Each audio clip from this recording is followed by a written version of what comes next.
Hello. Good morning. It's a wonderful Sunday morning. Sorry about I look very tired. I stayed up super late last night. I was reading and doing a few things. But I just want to say, this morning I was finishing up a lemon meringue pie that I made for my son for his birthday, right? And, I did the other parts yesterday. I made the curd and made the pastry, the crust. And so this morning I took out, my stainless steel bowl and I got the beaters ready, the mixer, and I began beating those egg whites. You got to add a little bit of the cream of tartar and the vanilla and the sugar. Anyway, I was beating that thing.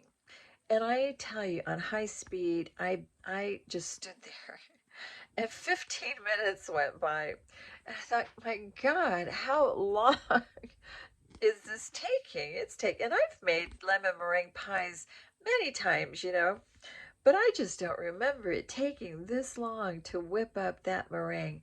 And I tell you, that meringue was stubborn, and I kept saying, "Okay, it's going to transition. It's going to transform now. This is it. It's gonna happen in the next minute. It's going to start stiffening up and and developing those peaks." I was waiting and waiting. Boy, I tell you, it was a labor. It was like a lot of work. I stood there. 20 minutes went by. 25 minutes went by. I thought, God, what are you trying to tell me? Because when you live by faith, you know that sometimes God is teaching you something. He's telling you something. Even the little mundane things we do every day. And these are little nuances. They're little nudges. God was showing me something about that meringue. I mean, I was trying to beat that thing into transition, into transformation. It needed to transform into my meringue topping for that pie. And this meringue was so stubborn. It was so resisting. It was so repellent. It was like fighting me every inch of the way. And I thought, okay, God, I get it. I get it. I get it. In my life, the Lord has really been trying to knock down my heart. He's been trying to get me to open and crack open my heart because I went through two marriages, and I'm good. I keep telling the Lord, I'm good, Lord. I'm happy. I'm happy and I'm grateful every day. I live in the here and the now. I'm happy for everything great and small. I'm happy when I wake up in the morning for the fact that I even woke up. I'm grateful for my cute little mobile home, a roof over my head and a bed to sleep on and my warm, cozy pillow. I'm just grateful all the live long day, every day, for the walk, for my agility, for my stamina, for my vibrancy. I'm just grateful every day. I said, Lord, I'm good. I'm happy. I'm really happy. And the Lord has been, He has let me know a while back, that not every time a person comes into your life, sometimes people are brought into your life for a season, for a series of lessons that you are to learn and gain, but they're not there for the long haul. So God had taught me that lesson already a while back, especially when I went through my painful divorce after 23 years of marriage, where I was so completely happy and content, yet my husband was miserable. We were unequally yoked. He did not, he'd come home and see me reading the Bible and say, "Are you finished with that book yet?" He just hated it. So clearly he was unhappy. I had to let him go, when somebody is not on the same page, you got to let them go. And but yeah, it took a lot of, oh my gosh, it took 6 years of Krav Maga self-defense, to pick myself back up. I was watching Rocky movies. You pick yourself back up and you keep going and you keep fighting and keep pushing forward. I mean, to really heal and heal from that heartbreak and that heartache, because that really did me down. That had me in a fetal position. I mean, it was heartbreaking. But 6 years of Krav Maga, and then I got my black belt when I was 59. And it happened, that test happened on the anniversary of my dad's passing, July 27th. And so it was very memorable. It was very meaningful. It was a turning point in my whole life because I was healed. I had done the inner work. I spent a lot of time reflecting and considering and thinking and pondering and all those things that come into your mindset when you are going through the coming out of a trauma. And but and I love and I forgive my ex-husband. I love him. I wish him well, and he's doing well, and so I'm grateful and thankful. I wouldn't wish harm on anybody. I'm a completely forgiving person, and it is what it is. But I told the Lord, I'm good, Lord. I really don't. My husband, my ex-husband. There wasn't really any love. Okay, on his part. On mine, there was plenty of. I have a big heart. So I was very happy. But anyway, God was teaching me that that person was not meant to be in my life forever. It was a temporary thing. It was really a learning a lesson. It was a series of lessons. It just took me forever to learn it because 23 years. It's a lot of years to invest in a marriage when somebody doesn't love you back, right? So I mean, it was painful to learn that. It was like finally that light went on, and I had that aha moment.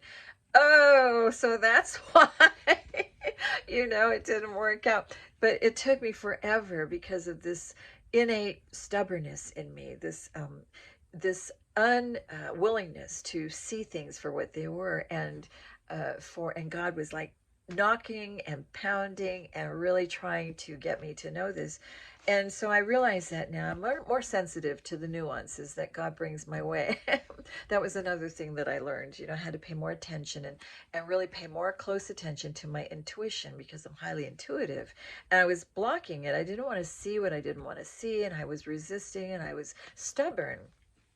And but anyway, long story short, I healed, and then I became perfectly happy, self-reliant, self-sufficient, um, independent. I'm good on my own. I don't have a problem. I've always known that about me. Even before I met my husband, I lived alone for many years, and I was always really good just living alone and being on my own, kind of a loner, because I like to spend time with God. But he was letting me know that he had someone for me, a spiritual kingdom spouse, somebody that was equally yoked, and he wanted me to have this loving relationship. And I had been fighting tooth and nail. I mean, I just said, God, I am not interested, really. I really don't want to have. I've already been married twice. I've had my kids. I've raised them. I'm good. I just want to serve my community. I'd like to get involved in different things. I've planted a few seeds, and I'd like to see them grow. And but he was letting me know in this lemon meringue that I was making this morning that he had been trying to get me to transform, get me to move to that next level, get me to level up. Even when I was like perfectly happy, there was some things he wanted me to transition and transform into, and I was like fighting it every inch of the way. So I get it. And so, yeah, it was one thing this morning that happened. I'm opening my heart, for the new things that God wants to bring me because He wants me to be in receive mode. He says, you've been a giver all your life. It's now time for you to receive. You've always given, given, given, and you've never received anything, which is true. I remember let's see, I think it was the seventh grade, there was a little boy at school that gave me a little heart that said you plus me. It was a 14 karat gold little heart that said you plus me, and I kept that because I thought that was sweet. He was a very nice individual too. He used to always walk me home from school, and he was a very protector. He was a very good friend. But in all the years of my life, I don't believe I've ever received a gift from a man. You know, um, I'm trying to remember my first marriage. My first husband gave me a pair of opal earrings, um, and that was a special thing because I'd never received a gift from a man. I've always been offered gifts, but I've always rejected them because I never felt that it was proper to accept a gift from a man, especially when you did not return the feelings. Um, but my first husband gave me a gift of those opal earrings, but when we divorced, he asked for them back. So I gave them back to him. But and my second husband, yeah, I don't remember ever receiving a gift from my second husband. In all those 23 years of marriage, I don't think I've ever received a gift from my second husband. But I'm trying to think if No. Yeah, I don't remember. I don't recall a single gift ever from him. Yeah, maybe a cell phone, probably that was maybe the only thing. But anyway, God has been really, really, really working on me. And this has been a struggle in my life. And I'm sharing it with you because I have never, I don't know what that means. God has really worked on me to open my heart to receiving. That there's this abundance of gifts, these gifts come in different varieties, different ways. I'm grateful for the spiritual gifts the Lord have bestowed upon me, and that's the most important. That's the treasure of my heart. I can't imagine when you're in the body of Christ, you don't really think much on material things. There's certainly I'd love to co-create. I have all these creative ideas and endeavors I'd like to create with some work with an architect, to develop my plans. I just don't have the money to do that, and that's something God is going to grant me, I know, because it'll all be for the higher good, for the benefit of the community. I have some philanthropic things I'd like to incorporate in whatever I want to create. Um, but God had been telling me about, as far as love goes, that that He wants me to receive, be in receive mode. And I tell you, there's been a tremendous struggle in my life because I really don't know what that feels like or what that means. I don't know. I really am clueless when it comes to that. So, but this morning when I was making that meringue, God has been really beating on my door to really, really, really just rest. And when you're an energetic person like myself, I tell you something. All my life, I've been up and about, moving around, fast, fast, fast, go, go, go, always doing, doing, doing, and always sitting my ass down and telling me to rest. I mean, Lord, I have bills piling up. There's things I need to tend to. No, I want you to be still, rest. I take my cue from God. I mean, I got to listen to Him, but He has been telling me, be still, rest, do you, meditate, and be high vibrational, work on you. But that's all He wants me to do. And I'll tell you, it has been a difficult thing for me to sit still. I love spending time alone. I really enjoy that. But after a while, because I'm used to being on the go, I've got so much energy, like go, go, go, go, go. And I have all these things, all my roadmap, my creative endeavors, everything I want to create, all my business plan ideas. And He just wants me to slow down and be in receive mode. And this has been like the hardest thing ever.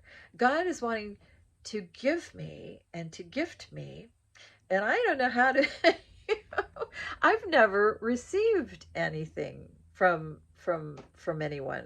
So I'm perplexed, but I know it is something God is really, really working on. He's been working on this with me for the last 3 years, ever since I left my husband. He's been trying to transform me, and I've been, I guess, stubborn, inadvertently stubborn. I don't mean to, be disobedient or anything. I'm really doing the best of my ability to really be obedient in this area. But it has been really difficult for me because I've never known what receiving feels like. I've never received love or a gift, from anyone. I mean, other than God, of course.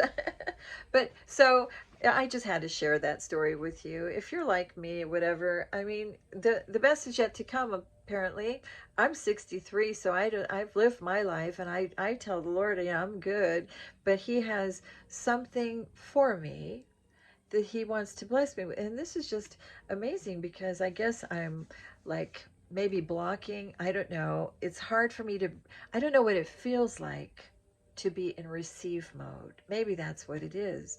But making this meringue this morning, it was finally, after a half hour of of making this meringue. It finally, I saw the peaks start to form, and then it became stiff. But man, it took forever. I just thought I would share that story because I knew it wasn't until I finally got what God was trying to show me and tell me and speak to me about that I finally got it. And when I got it, then those peaks formed and my meringue came out perfect. It's the best meringue that I think I ever made. You know? I wanted to share my meringue story with you. But anyway, I hope everybody has a blessed day. Be good. Take care. Bye.